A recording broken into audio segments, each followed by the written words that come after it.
right, well, thank you all for coming out today. As Lindsay was saying, we will have solar glasses available. We're going to have to limit these to about 1 to 2 per household. Nice thing is you don't, getting a little bit of a reflection, can everybody hear me there? Okay, so you don't need one for every person. These are only used during the partial eclipse, which lasts a total of about 3 hours. Okay, so it'd be plenty of time for people to share them because we are trying to give out as many as we can, but we are starting to run low now that the eclipse is getting close by. One other thing,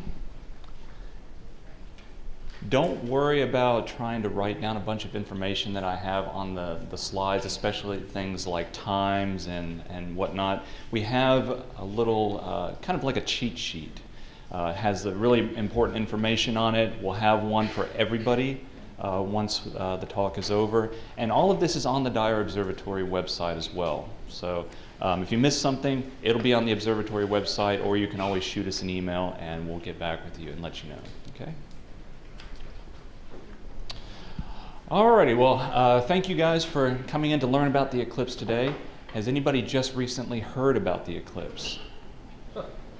Okay, so, I mean, don't be shy. I'm not going to call you out on it or anything. Because we do have people that are just learning that a solar eclipse is going to be visible from the U.S. and that the total solar eclipse will be visible from Nashville. So I'd like to start out with this slide. This was an image taken in 2015 in Norway. This was a total solar eclipse. Part of Norway was in the path of totality, where you could see the sun completely obscured by the moon. This is not a photoshopped image. This is basically what you would see or would have seen if you were standing out on that beautiful ice field with those guys down there in the truck. A total solar eclipse, people that have seen these say that there is nothing else like it. Nothing else can compare. Doesn't matter what sunsets you've seen or sunrises, just nothing can compare to the beauty of a total solar eclipse. People get very emotional during the eclipse. A lot of people cheer, some people cry because of the beauty of it. It's just a truly spectacular thing. So I'll start off by saying, if you can, try to head up towards and be inside of the path of totality on August 21st. Let's do a little bit of an outline. So there are 3 main things that I'm going to be speaking about today. We'll do a little bit of background on eclipses, talk about how they occur, why they occur, the different types of eclipses, and we'll even talk a little bit about some lunar eclipses because they are related just a little bit, and we'll see why in just a moment. I'll give you a little bit of information specific to the August 21st eclipse, especially some important times, where you need to be, the types of things that you'll be able to see during the eclipse, and so on. And then finally, and most importantly, we're going to talk about how to view the sun safely. If you don't know what you're doing or you don't have the right equipment, you can severely damage your eyes, if not blind yourself, because we are talking about looking at the sun. So we'll definitely focus on that. So here's a side view of the different types of eclipses. So like I said before, we're going to mention the lunar eclipses just a little bit here. And this is the diagram at the top of the Sun, Earth, Moon configuration for a lunar eclipse, and also for a solar eclipse. Now the thing to take away from these is that whatever is doing the eclipsing, so in a lunar eclipse the Earth would be eclipsing the Moon, and in a solar eclipse the Moon would be eclipsing the Earth, but whatever is doing the eclipsing will cast 2 shadows. There's an outer shadow called the penumbra, and there's a darker inner shadow called the umbra. If you're standing in the penumbra, let's say for the solar eclipse, if you're standing in the penumbra of the moon here, you're going to see a partially eclipsed sun. And you'll notice that that shadow is much larger than that umbra.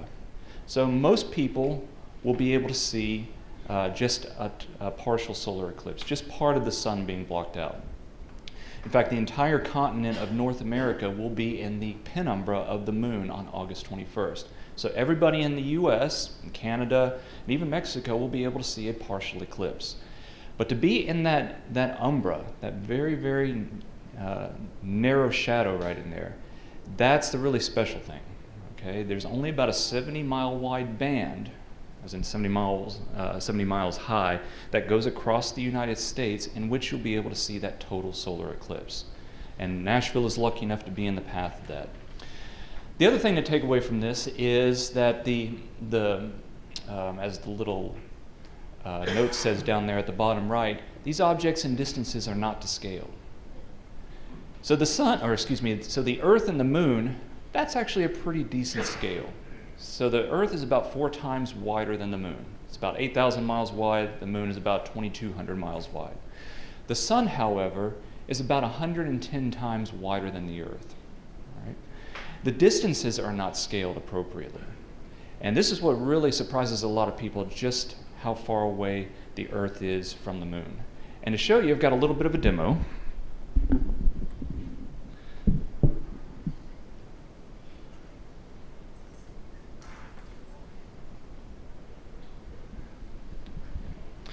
All right, so I don't know how well you'll be able to see this, but I've got a yardstick. At the end of it, basically at the 0 point of that yardstick, I have an Earth. All right? Yeah, that helps. Thank you, Lindsay. So this Earth is 1 inch in diameter, which would make the Moon how big on this scale? 1/4 of an inch. There it is. A little bit hard to see against this white wall here, but here's our Moon. If I'm going to make a scale model of the Earth-Moon system, how far away would my Moon have to be from my Earth? Anybody have any guesses? 30 inches. 30 inches. I heard 30 inches, which is right there. Anybody else? 28. It's kind of like The Price is Right here, isn't it? Okay. Anybody else? Anybody think it would be much closer? All right. So I saw a few hands. Maybe it'd be up closer to here. But in reality, on average, the Moon would be right at 30 inches. Okay. Earth is 8,000 miles wide. The Moon is about 240,000 miles from us. So think 30 Earth diameters to the Moon.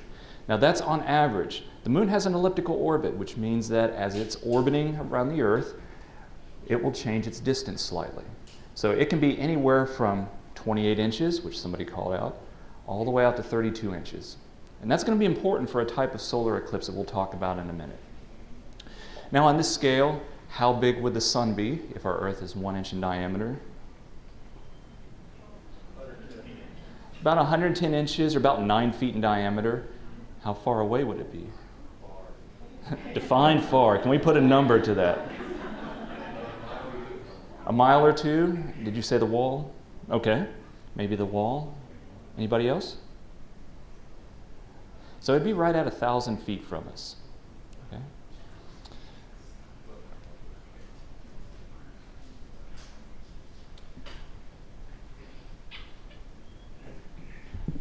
All right, so if you were having a little bit of trouble seeing that, here's a little diagram of a scaled Earth with a scaled Moon at the appropriate distance. Now if we go back to this diagram, in order to have a solar eclipse, the diagram at the bottom, you're going to have the Moon in between the Sun and the Earth. So that would be what phase of the Moon? That'd be a new moon, very good. So in order to have a solar eclipse, the Moon has to be in the new moon phase. If we are going to have a lunar eclipse, diagram at the top, what phase would the Moon have to be in? Full moon. How often do we have a new moon and a full moon? Once a month. How often is there a solar or a lunar eclipse on average? Okay, I heard a long time. Can we put a number to that? 3 years, I heard. Somebody in the back? Yes? 50 years, okay. So on average, it's going to be about every 5.5 months. All right. Those are what we call the eclipse seasons. So here is an exaggerated view of the Moon's orbit around the Earth. And let's imagine for a moment that the Sun is actually orbiting around the Earth. From our viewpoint here on the Earth, it does look like the Sun goes around us, which is why we, up until a couple hundred years ago, most people thought that we were the center of the solar system and the center of the universe for that matter. But we now know that the Earth is going around the sun. But let's just pretend that it is going around the Earth. So the moon's orbit is tilted about 5 degrees with respect to the sun's apparent path through our sky, which means that for most solar and lunar, or for most new moons and full moons, the moon is either going to be too high or too low for a new moon, or too low or too high for full moon, in order for us to be able to observe an eclipse. All right, so the Earth and the moon are constantly casting shadows, but there's only about 2 times a year in which the moon and the sun appear to be in roughly the same part of the sky. And those points are going to be called the nodes, where those 2 orbits intersect. So that happens again about every 5.5 months.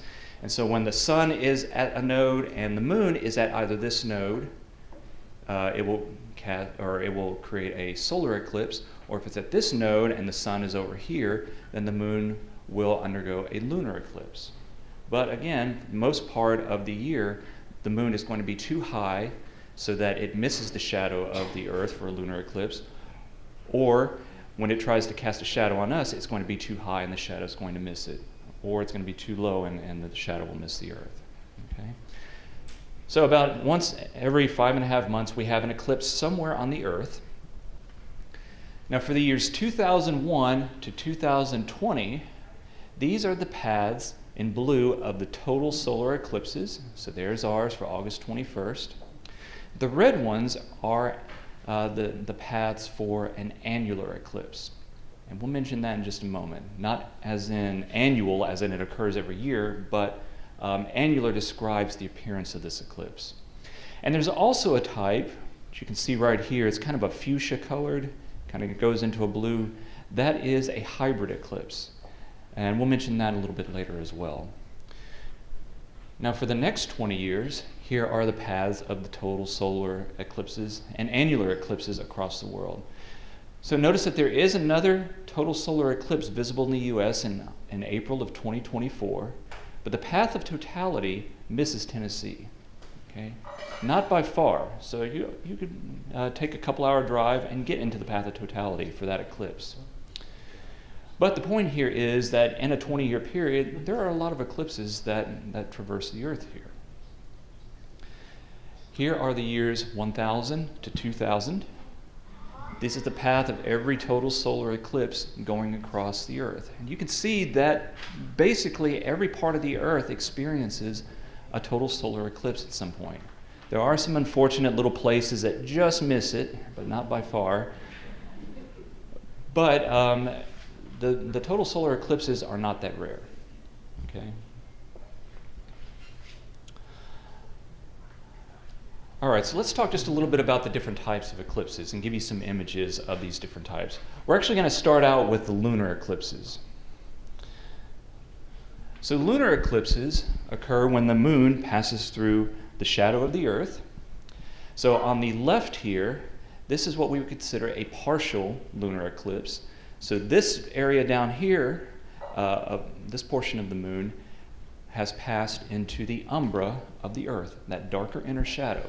And so if you were an astronaut standing somewhere on the moon right down in here, you would see the Earth completely blocking out the sun. But if you were up here, this portion of the moon doesn't look like it's being eclipsed right now, but it is. It's actually in that lighter outer shadow. So it's a little bit darker than what you would normally see the moon. So a person standing up here would see the Earth partially blocking out the sun. Now in this sequence of images, which I took about 15 years ago, the moon was moving, or was about to move completely into the umbra of the Earth, as we see in these 2 images here.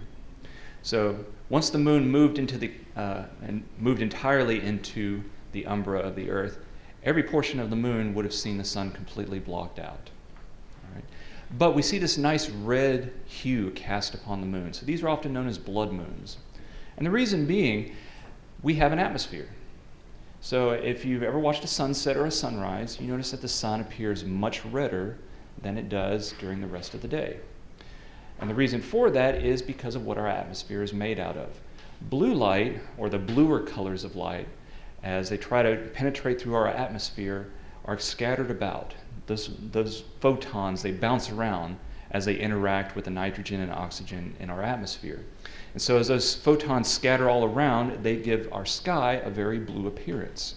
So our sky is not blue because of reflections from the ocean or some other method. It's because of the way blue light scatters through our atmosphere. The redder light is able to make it through our atmosphere much easier. Okay?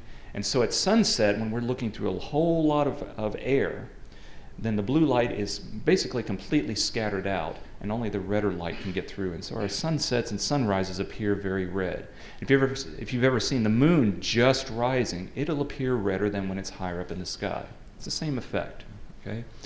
If we were standing on the moon looking back at the Earth, not only would we see the sun completely blocked out, but we would see the Earth surrounded by this beautiful reddish-orange ring. All right? That's basically every sunrise and sunset on the Earth all at once. So some of that red light is able to make it completely through our atmosphere and then exit out the back of the atmosphere, out the night side of the Earth, and will be cast upon the moon here. Okay? And so that's what causes that reddish hue. A penumbral lunar eclipse, that's not too spectacular. In fact, for a lot of them, if you didn't know they were occurring, you wouldn't even notice it. So this portion of the moon down here did not see the sun obscured at all, but this portion up here saw a little bit of the sun blocked out. Okay, so it's a very subtle type of lunar eclipse. So now the solar eclipses. So a partial solar eclipse, as the name suggests, the sun is only partially obscured by the moon. On August 21st, everybody in the U.S. will have the opportunity to see a partial eclipse. We will see a partial eclipse before the total solar eclipse, as well as afterwards. Right? But during the total eclipse, this is the really spectacular portion. Right? We have the sun completely blocked out by the moon, and this allows you to see the very faint outer atmosphere of the sun called the corona. The corona is actually much hotter than the surface of the sun. So the surface of our sun is about 10,000 degrees Fahrenheit. The corona is about 1 to 2 million degrees Fahrenheit. Incredibly hot. Okay? It's very, very tenuous too. So even though we're looking up towards the sun, this corona is only about as bright as a full moon. So it's safe to look at naked eye. During the total solar eclipse, I'm going to try to harp on this as much as I can, you can look straight up at the eclipsed sun and not damage your eyes. If you're looking through sunglasses or solar glasses, like the ones I was demonstrating up here earlier, you will not be able to see this corona. So when the sun is completely blocked out, you have to look at it naked eye. That's a very, very important point. All right? Now, you'll also notice that you can see a little bit of the moon here. You can see some dark areas here. These are called the mare. So these are what were thought to be large oceans on the moon, but they're actually volcanic in origin. This is solidified magma. But you'll notice that you can see some of the features on the moon in this image because the Earth is reflecting a lot of sunlight onto the moon. When the moon is in the new moon phase, what phase would the Earth be in? Think back to that diagram. It'd be a full Earth. Very good. So the Earth has a lot of reflective clouds at any given time. Those are reflecting light onto the moon here. So that's known as Earth shine. You can often see that during a crescent phase of the moon. Also notice in this corona, there's a lot of structure. There's some fine lines coming up this way and out the bottom of the sun here. And then there's some kind of flame-shaped features in here. So that is caused by the magnetic field of the sun. It's got a very, very complicated magnetic field. And that magnetic field is actually trapping a lot of this corona and keeping it from just flying away from the sun. So you may see some structure in the corona. This was a view back in 2012 down in Australia, and they experienced a total solar eclipse. These folks, this is like the prime vacation day. They're out on the beach, which, for me, just being out on the beach on any day is nice. But then just to get to sit there and see this beautiful eclipse up here is truly spectacular. This is a very famous image taken back in 2003 of a total solar eclipse occurring at sunset in Antarctica. So originally I thought that this guy was skiing or doing something, but as it turns out he had set up a camera right there. I don't know if it was intentional to mess up his buddy's shot, but he's checking his camera here. This is his chair, this is his camera bag. But it does kind of create a nice depth to the image. Now, if you were in space, looking back at the Earth, this is what you would have seen in 2016 as a total solar eclipse passed over portions of Asia. So this entire shadow here, this is not just the umbra. The umbra, that dark inner portion, is just in the very center there. All right, it's a little over 100 miles wide. So this outer area, this is the penumbra. So folks like right up in here would have seen a partially eclipsed sun. People down in Australia would have seen a partial eclipse. In fact, that penumbra extends way on up here, but it's so faint up in here that you can't really see it on these images. So folks even up here would have seen a partial eclipse. Now here's the annular eclipse. These are often referred to as a ring of fire. Kind of a bad name since there is no fire on the sun, but it does give the impression of a big ring of fire. So annular, again, this does not mean yearly. That would be annual. This means ring. Okay, so annulus just means ring, so annular solar eclipses appear like a big ring in the sky. We mentioned earlier when we were doing the demo with the Earth and the Moon that the Moon changes its distance from the Earth as it orbits. If it's at its farthest point in its orbit, or near the farthest point in its orbit, it's going to appear smaller in our sky.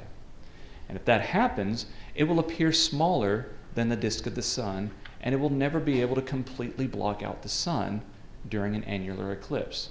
So in this type of eclipse, you would not be able to see that corona. In fact, you would have to have the protective glasses on at all times when you're watching this type of eclipse.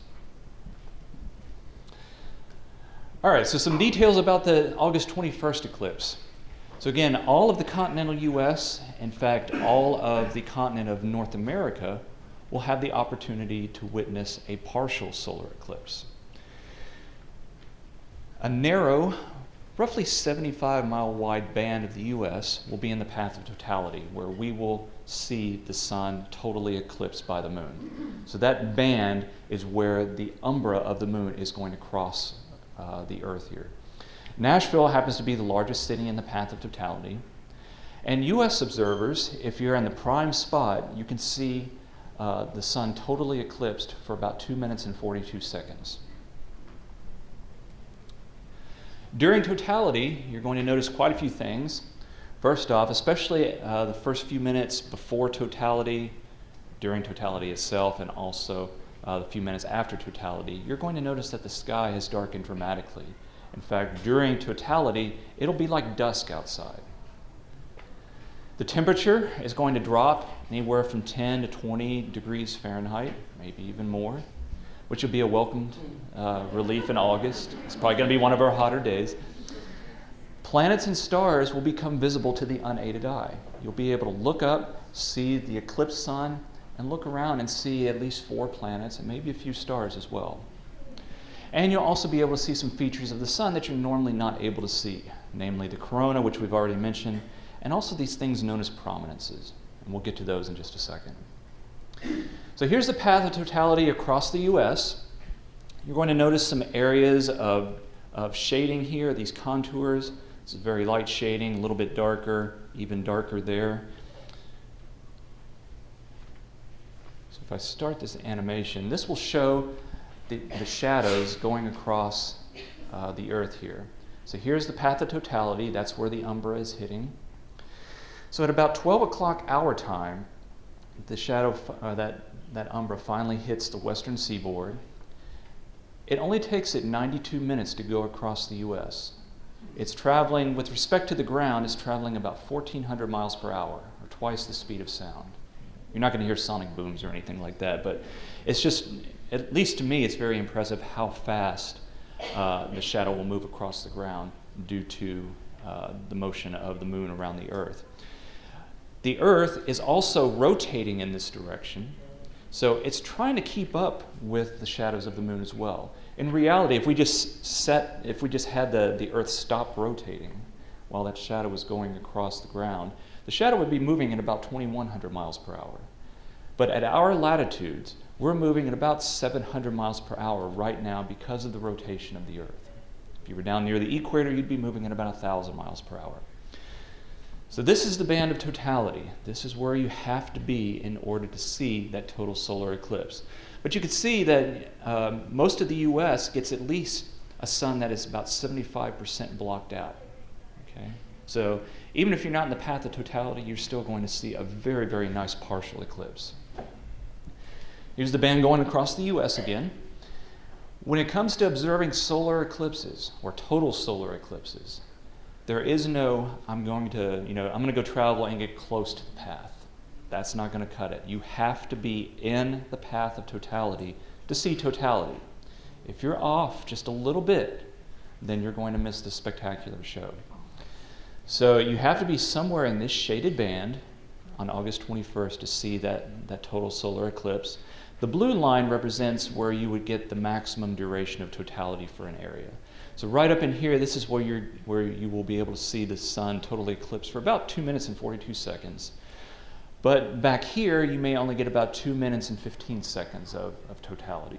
Okay? It really depends on your location in the path. The site Great American Eclipse, from which we've borrowed this map, they will have maps of every state in which the path of totality crosses. So you can go to their site and check it out. I'm going to zoom in here just a little bit.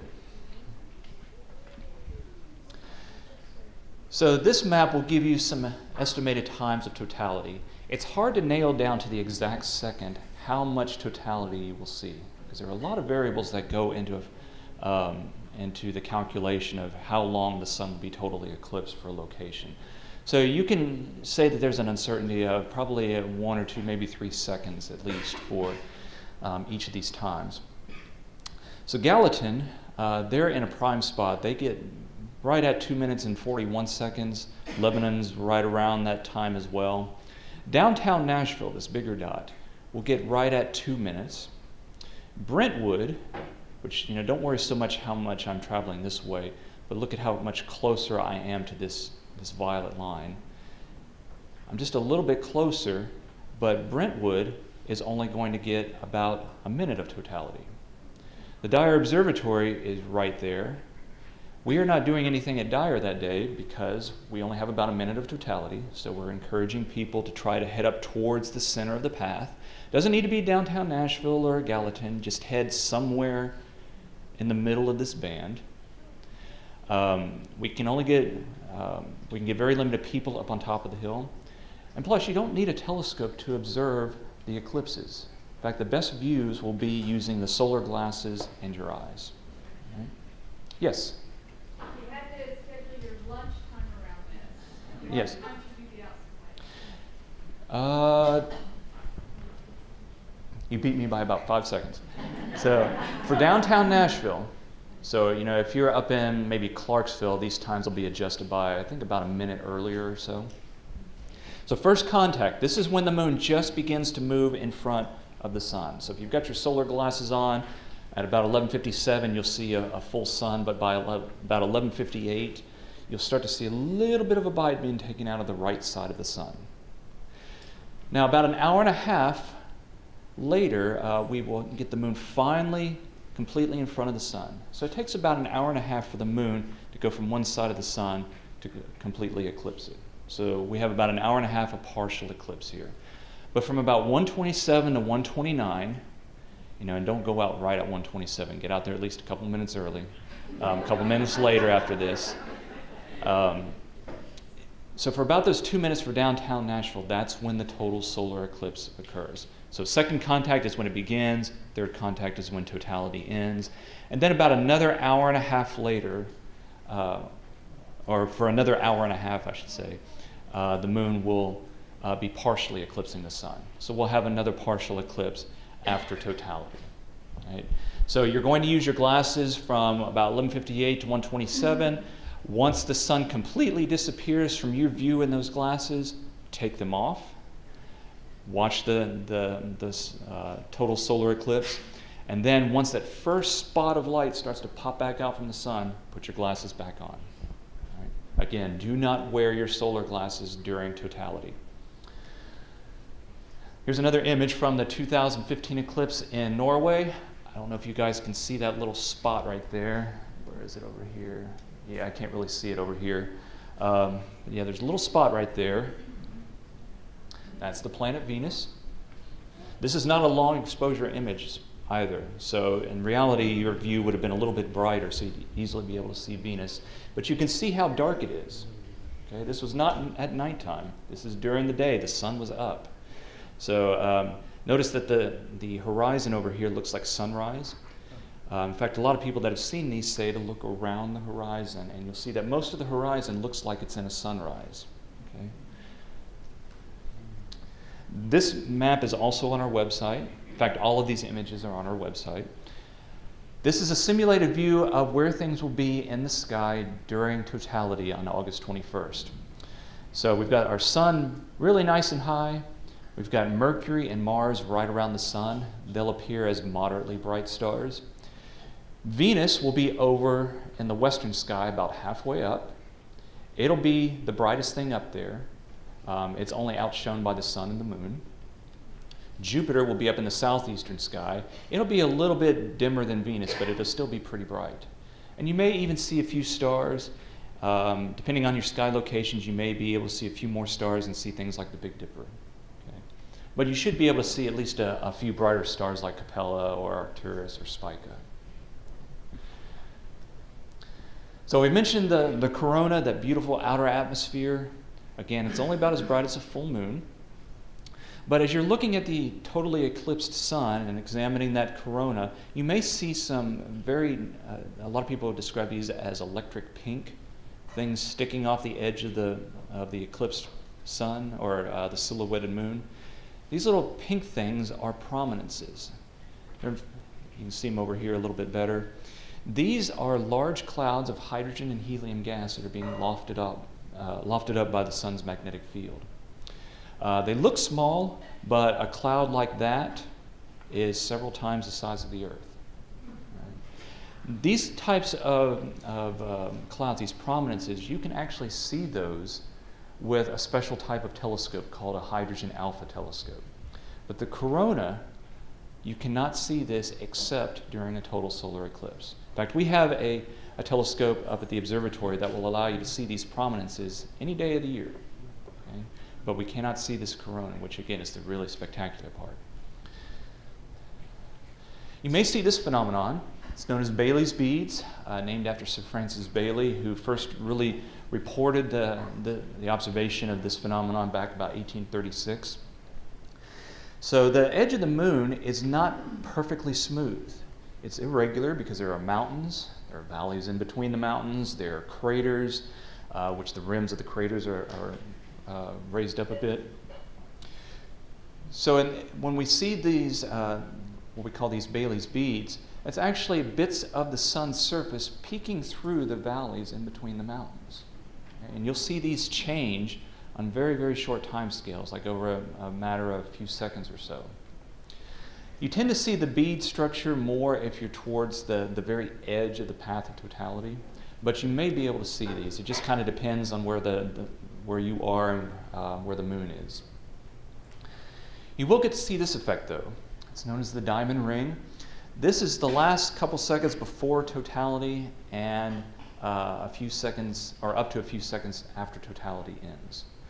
A little bit of the sun's surface is starting to pop out, which you should not look at this without the safety equipment. But the corona is still visible. So the corona makes the ring and the sun there makes the diamond. So again, you'll see this a couple seconds leading up to totality and a couple seconds after totality ends. Can you see the corona through those glasses? No. So the question was, can you see the corona through these glasses? No. Which is why I'm trying to stress when the sun looks like so when the sun looks like this, you have to take these glasses off. If you have these on, you're not going to see anything. Okay, you're going to hear a bunch of people yelling and screaming, and you're going to be like, what's the big deal? So have the glasses off when the sun looks like this.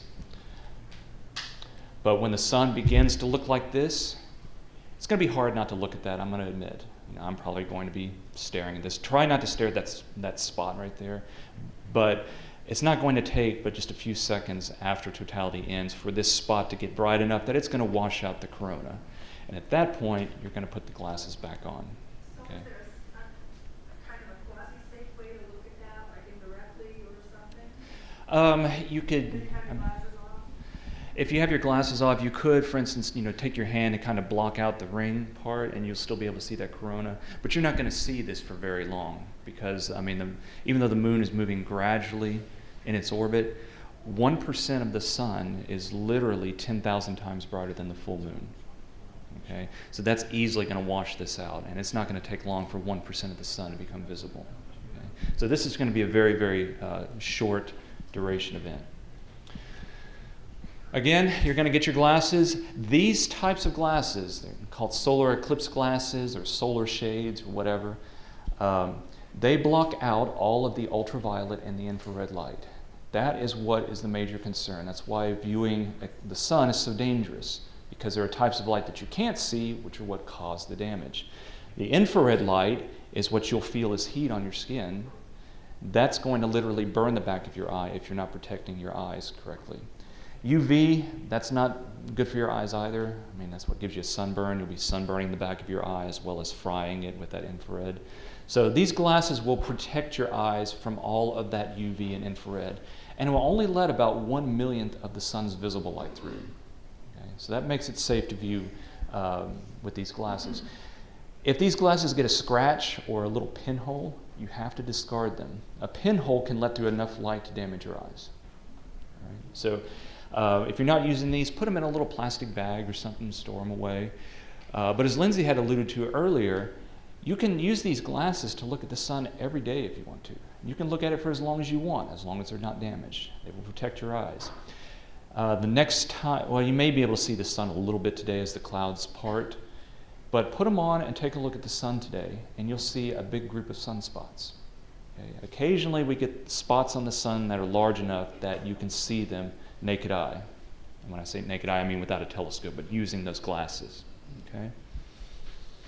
If you get those glasses and you want to look at through a telescope, do not do that. So this is an unfiltered telescope, and for the record, I was not pointing it at the sun. The sun was off this way somewhere. But if I were to point this smaller telescope at the sun, the lenses up here and the lenses in the eyepiece would focus the light down to a spot right on these glasses, and it would only take it a second or two to start melting through. Okay? And then it starts burning your eyes. So do not do that. There are ways to view with a telescope, which we'll get to in just a second.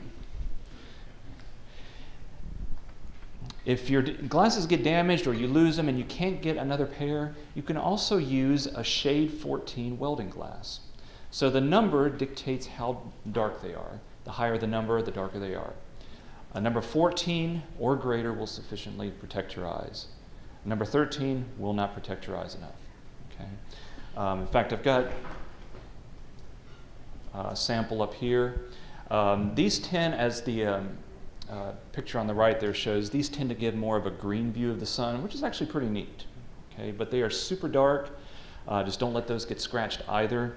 In fact, I have set up a little box here where I've cut out a hole just a little bit smaller than the size of that glass, so the box is able to support the glass, and then I've adhered it with some really strong tape on the back. So you just hold this up, and the box makes a nice shade so you can see the sun a little bit easier. But then just kind of look through it there, and you'll be able to see the sun really well.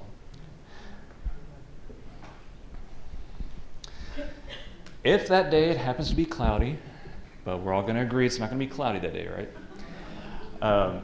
But if it happens to be cloudy that day, we've all seen the sun through the clouds. You should not look at the sun that way, even if the sun appears very dim. Most of us have experienced getting a sunburn on cloudy days because ultraviolet gets through the clouds very easily. Infrared also gets through very, very easily, so you will start to burn the back of your eye if you're looking at the sun even through the clouds like that. Okay? Don't do that either. So even if your glasses say that they are 100% UV protective, that's not talking about looking up at an incredibly bright source like the sun. So even stacking multiple glasses, it may dim it down quite a bit, but again, the problem is the infrared and the ultraviolet. Okay. An older way to do it is to use exposed X-ray film. I don't know about you, but I don't have any X-ray film lying around. I don't even know really where I'd go to get some. But that again will not protect your eyes. One of the really old-fashioned ways is to use smoked glass. Again, that's even worse than the X-ray film, so definitely don't do that. But if you do have a telescope and you want to get a closer view of the partial eclipse, maybe to take some pictures, the idea is you have to filter the sunlight before it gets into the telescope. Once it's filtered before, then you can look into the telescope safely. I've got a sample filter up here for a little telescope, so you guys are welcome to come up and look at that in a little bit. You can even, take one of these and put it up in front of a camera if you want to. If you've got a nice telephoto lens and you want to take some images of the partial eclipse. We do not recommend taking the filter off during totality, though. And the problem is you don't know the exact moment that the sun is going to start popping back out from behind the moon. Right? So when you're looking at that very magnified view, your telescope is going to gather a whole lot more light than what your eye can. And so that little split second of that tiny bit of the sun popping out can damage your eye severely. So again, would not recommend that for the total solar eclipse. And folks that have seen the total solar eclipses say the best views are still just looking at it with your eye. You're not going to see a lot more detail with the telescopes. All right, so just a couple more slides here and we'll take some questions. There are still online some of these solar filters available. These types of solar filters actually screw onto the back of your eyepiece. And so you would put the eyepiece with that filter into an unfiltered telescope. They are notorious for shattering and then letting through the sun's light at full intensity. You can see on the right side image there, that's one of those filters that is shattered due to that extreme heat or that heat stress that it underwent. So if you see one of these, discard it. Try to encourage anybody using one to discard it. Very, very bad idea. Now you can project the sun using a telescope. So up on the top left here, that's the eyepiece of a telescope. This is an unfiltered telescope. It's pointing at the sun. It is casting an image, or it's focusing all the light onto that little screen there, onto that piece of paper. That is safe to look at. All right? If you're going to set this up, though, make sure you set it up so that somebody doesn't inadvertently look up into the eyepiece, or maybe a little kid goes by and looks up into that. So position your screen so that nobody can look up into the eyepiece, but this is a great way to show the partial eclipse to multiple people all at once. Okay? And again, it is safe to look at. You can also use a pinhole projection method. So you can take a piece of cardboard, make a hole in it, maybe about the size of an eraser head, hold it out, let the sunlight go through that pinhole, and it will project an image onto the ground of the eclipsed sun. On the right side there, that is a colander that somebody just held up. So they're not looking through it. Notice that they're not looking through it. You never look through a pinhole projector. You just hold it out, let the sunlight come through it, and it will project an image of the sun. So every one of the holes in the colander is a little crescent sun there. But if you're like me, some days you just have one of those days where you forget everything. You'd forget your head if it wasn't screwed onto you. So if you forget your colander, your glasses, your welding glass, everything, just find a tree. So in this image, you can see all the little pinholes in the leaves of the tree, or the gaps in between the leaves. They act as small pinhole projectors. And so you can see that every little bit of light up there is in the shape of a crescent sun. So definitely look around on the ground, just under all the trees and the bushes as totality is approaching. Get some really neat views, maybe some really nice pictures to take back. So to wrap up, during the partial eclipse, when any portion, and I do mean any portion of the sun's surface is visible, you have to have protective glasses on. Not sunglasses, but the solar glasses, or one of these solar filters here. Okay. But during totality, when the sun looks like that, you must take off the glasses. Look at it with your bare eyes. If you don't, you will not see the total solar eclipse. And one other thing we're highly recommending to people, and this also comes as advice from seasoned total solar eclipse viewers, don't worry about trying to take a picture of the total solar eclipse. You've only got at most 2 minutes and 42 seconds to see this. Folks that have seen a lot of these say, if it's your first total solar eclipse, just soak it in with your eyes. Don't worry about taking a picture. Wait for the next one to start trying to take a picture. You don't get many opportunities in your lifetime to see these, especially if you don't travel very much. So if you want to take pictures of the partial eclipse, that's fine. I mean, you've got an hour and a half before and an hour and a half afterwards. But you've only got 2 minutes and 42 seconds to see the total solar eclipse. And it's like I tell people that come up to the observatory, when folks go up and see Saturn for the first time in our large telescope, it's kind of life-changing for them. And I'm not trying to be facetious or dramatic or anything like that, but it really is a spectacular thing for them because they've never seen it with their own eyes. They've seen lots of pictures from the Voyager craft, from Cassini or from Hubble, and those are really nice images that show a lot of detail, in fact more than what you can see in the telescope, but it's nothing like actually seeing it with your own eyes. Same thing goes with these eclipses. Don't try to sit there just taking pictures of it. Experience it. Right? Other people will be trying to take pictures of them. Let them do it. Let the real pros get nice images of the eclipse. But you want to be able to see it for yourself. And finally, if it is cloudy that day, you will still experience totality. So this is Shanghai back in the 2016 eclipse. This is before totality, and then this is during. So you can see just how much the sky darkens. So even if it's pouring rain like it is today, you'll notice that at 1:30 or 1:29, it's going to get incredibly dark outside. And with the clouds, it's going to be extremely dark. Actually, one thing I meant to mention earlier, if you are planning on moving more towards the center of the path, which by the way, Franklin, the library here is not in the path. The Cool Springs Mall is not in the path of totality.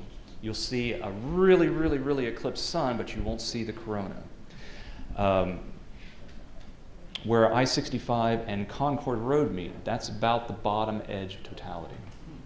Okay, so if you move up just a little bit, you'll be able to get in the path of totality. So going from Brentwood up towards Antioch, you almost double your time. So if you're near the edge of the path, it's worth your while to try to travel at least a little ways towards the center of the path because you really increase your time.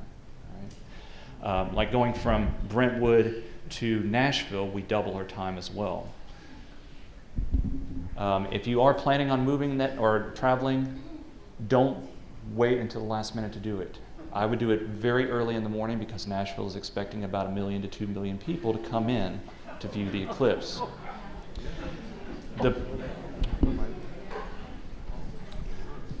So the path of totality also goes over I-40, I-24, I-65. So when totality finally comes over that area, you also have to think there are a lot of people coming through that have no idea that the eclipse is going to occur, and then all of a sudden it gets like nighttime outside almost. So you can bet that the interstates are literally just going to come to a standstill. People are going to be getting out. People just in the middle of the interstate are probably going to be stopping to a dead stop, getting out and observing this. So the point is, if you're going to travel anywhere, do it well ahead of time, maybe even the night before if you can. And don't expect to get home early that day either. Expect to be out till late in the evening at least. Downtown is going to be holding a few festivities. You can look on the Music City Eclipse website and see some details about that. I think that was about it. So I'm happy to open it up for some questions if anybody has any. Oh, animals and birds, good question. One of our volunteers at the observatory, he witnessed a total solar eclipse in Nova Scotia. I can't remember if it was in the 1970s or 80s. But anyway, he was on a bluff overlooking one of the sounds. And as totality was approaching, a few minutes before to a few minutes after, he noticed all the seabirds were flying inland to roost for the evening. And then once totality passed, they all went right back out. So as you're looking around the sky, looking for the planets and the stars, looking under the trees and things like that, looking at the corona, try to pay attention to animals as well. Like birds especially might start flocking to roost. Some people have asked if it's okay to put their dogs out during totality. Yeah, it's fine. I mean, it'd be interesting to see what they do during totality, but it's not going to hurt their eyes or anything like that. Yeah? To the times that you listed for the beginning of partial through is that we are planning to go northwest of here up into western Kentucky. Okay. We have some places there that we can go up to. Are those times about the same, but it's about 2 hours northwest?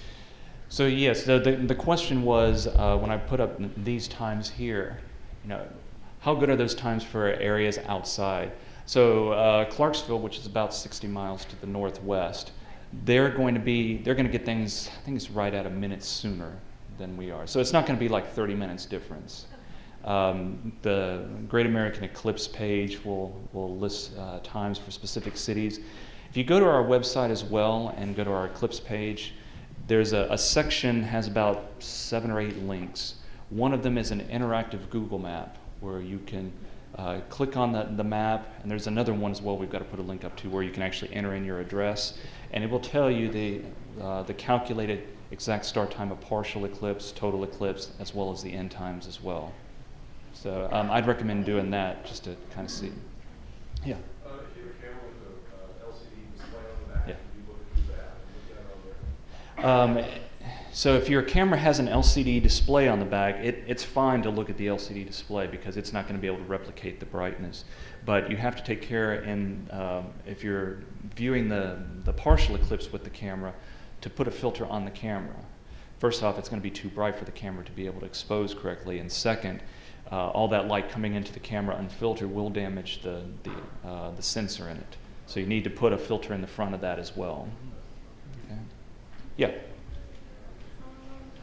Maybe since some people don't know about the eclipse, you should put a big sign in the back windshield of your car that says, "Total solar eclipse, August 21st." That's a good point. So now that you all know about the eclipse, you can spread the word, right? Okay. Yes? Is that the previous graph on the handout that you're planning to give us? The map here? The tab, yeah. Yes. Yeah, in fact, that's on the front part of it at the very top. So that map is on the handout, and again, it is on our website. All of these images that you've seen, and the movies as well, are on our website. Okay. Yeah. The welding glass, we purchased that online. So hardware stores like Lowe's, Home Depot, Ace, they all carry welding glass, but in our experience, they have not carried anything dark enough. Some welding supply stores may carry at least a shade 14 welding glass, but I'd recommend ordering them online. I think that larger size, so you can get them like this size or half that size. I think this one ran about $3 or $4. I mean, they're not expensive. You just got to make sure that you're careful because if you drop it, it's going to shatter. There's one other thing. Oh, if you have one of those auto-darkening welding helmets where it's pretty much clear when you first look through it, and then once you start welding, it instantly darkens, those do not respond to the sun. So don't count on using those. Okay, just use the old-fashioned welding glass. Yes? Will the street lights and things come on and I'm- that obscure our vision? I'm glad you guys are asking all these questions because it's all these points I keep forgetting to mention. But yes, so during dusk or during that 2 minutes or more of totality, the street lights will likely come on. So if you're going to set up somewhere to view, just make sure that a street light isn't positioned right next to your view of the sun. Get away from it because if it's one of those brighter ones, it's going to wash out the corona. Okay. And if you can, try to get up on top of a building, maybe or on a parking garage. If you can see a really good horizon, you'll be able to see that shadow coming towards you as totality is approaching. Yes? Where will I be able to purchase a nice picture of the eclipse? Where will you be able to purchase a nice picture of the eclipse? I honestly have no idea. There are, I mean, there are a lot of places online you can get them for free, or people have submitted and maybe take it to Kinko's or something and get it printed out. One place you might want to look is spaceweather.com. Yeah, they do a lot of, up-to-date things, like any little tidbits concerning NASA or happenings in the sky. I think it's Philip Plate who does that website, but they always have really nice up-to-date web pages on that, and they usually have galleries where people can submit their pictures, sometimes high resolution. Yes? Where are you going to be? I have no idea where I'm going to be. One of the issues is if it looks like it's going to be cloudy that day, I'm going to try to travel beforehand and get somewhere in the path where it's going to be clear. Because this will be my first total solar eclipse. I've seen numerous partial eclipses, but this will be my first total one. So I'm not obligating myself to be anywhere. I'm going to be a little bit selfish because this is my first eclipse. But wherever I go, I'm going to take glasses, a telescope, and try to set up and do public outreach. But I would say that if it's pretty much guaranteed to be clear, I'm probably going to head maybe towards Lebanon or someplace. I'm probably not going to go to downtown Nashville because that's where everybody else is going to be. I'm just going to try to move a little bit more towards the center to extend my totality duration. I think there was another question. Oh, I'm sorry. Yes. How would it be if you could be flying an airplane into this area? Say the first part of that. How would it be if you could be flying an airplane into this area? How would it be if you could be flying an airplane into this area?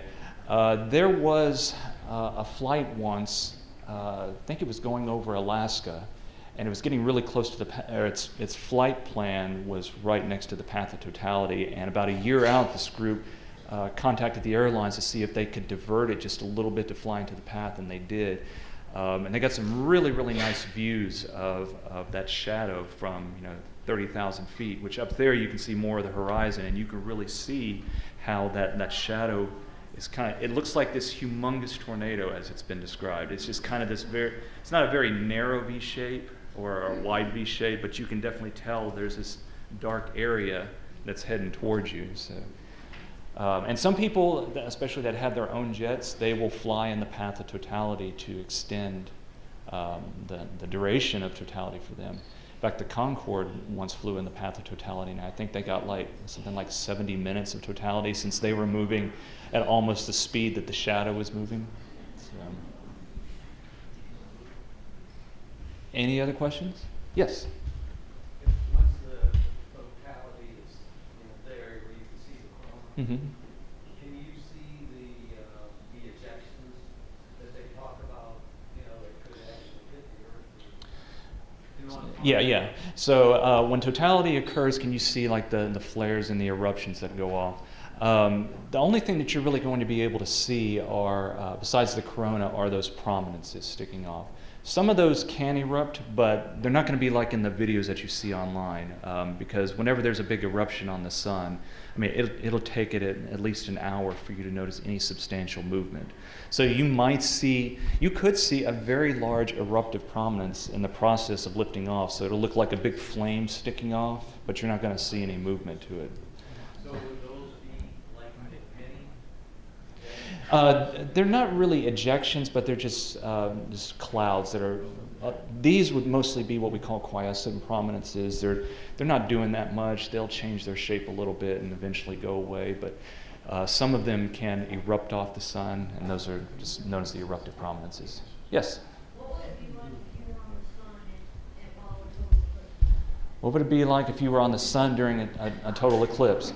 Good question. Well, it'd be hot, but if you could look back at the Earth, this is what you would see. Well, actually, I take that back. You wouldn't even see that shadow because the moon would be in your way.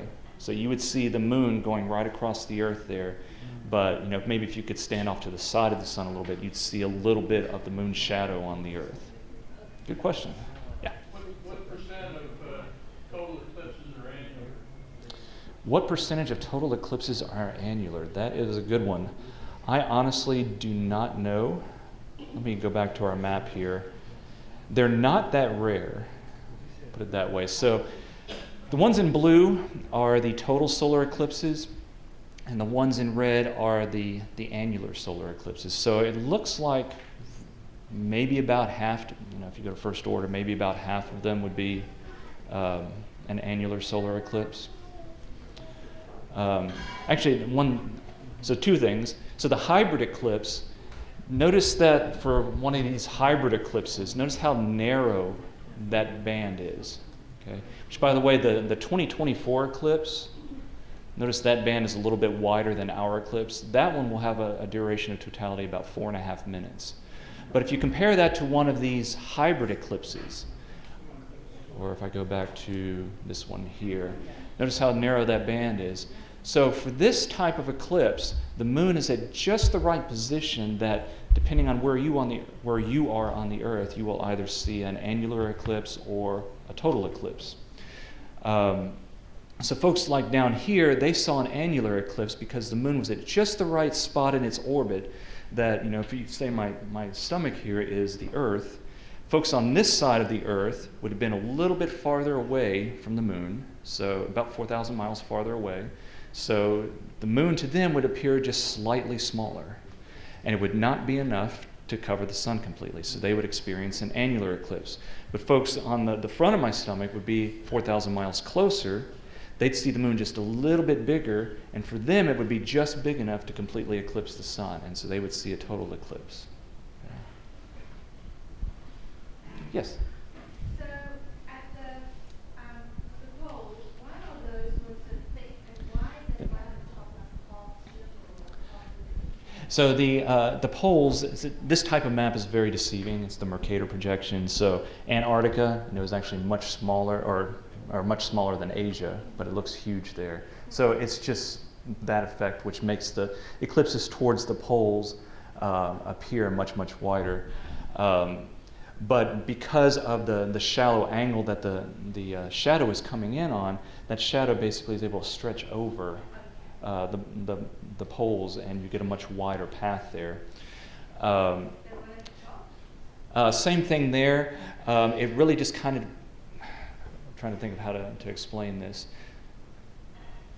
So, if my microphone here is the Earth here, as the shadow comes across towards the poles up here, it's going to start hitting this side here, and if I kind of trace it around as it's going across, it'll look like it's kind of coming on around this way as that shadow hits the edge, and so that's why it appears to kind of curve around there.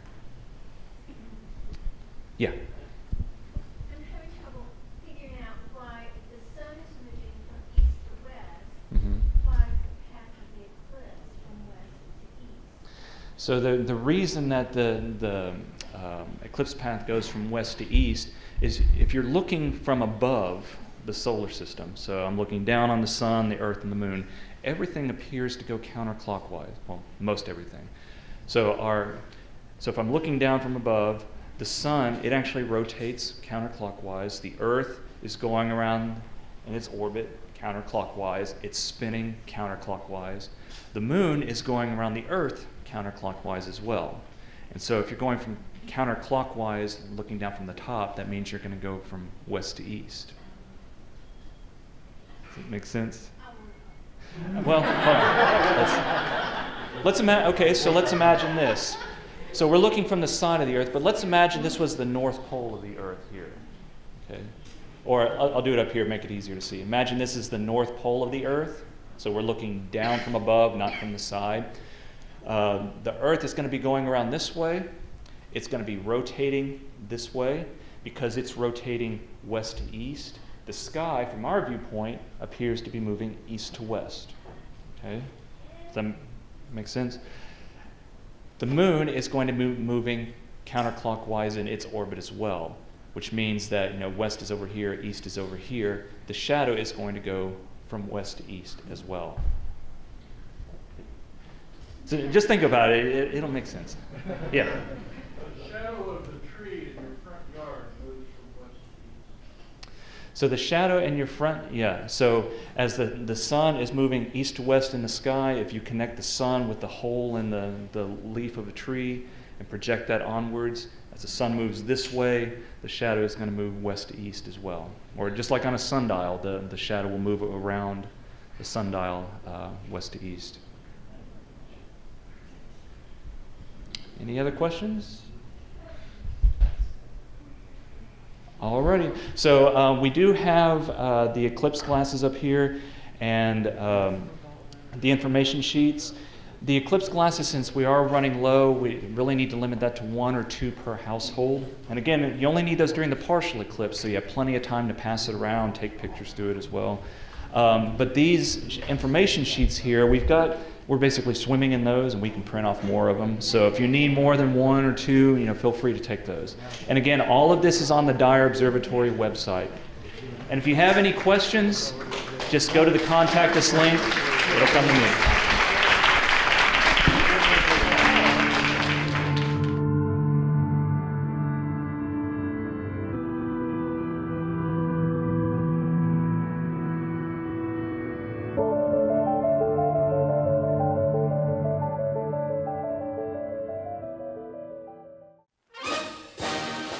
The Williamson County Fair returns August 4th through the 12th for its 13th year to provide fun for you and your loved ones. This year's theme is Country Pride Countywide. Partnering with Remembering Our Fallen, Williamson County is proud to present a photographic war memorial for the soldiers from Tennessee who lost their lives in the War on Terror. Be sure to stop by, pay tribute, and remember the brave men and women who gave their lives to ensure we could live free. Another new attraction this year is the High Dive Show, which features comedy dives, Olympic-style dives, and a fire dive. Also introduced this year is the Wild Science Display, which showcases numerous hands-on exhibits that allow you to explore the amazing world of science.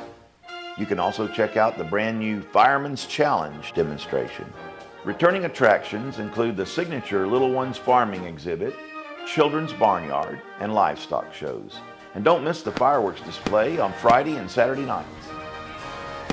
Competitive events such as culinary arts, creative arts, and cultural arts can all be signed up for online at williamsoncountyfair.org. Another change this year is that the Williamson County Fair pageants will be held in a new location. They will take place at the newly opened Performing Arts Center at Academy Park on Sunday, August 6th. The fair itself is open each night until 10 p.m., with the midway staying open even later. Come on out for family fun and laughs all around and show your country pride countywide.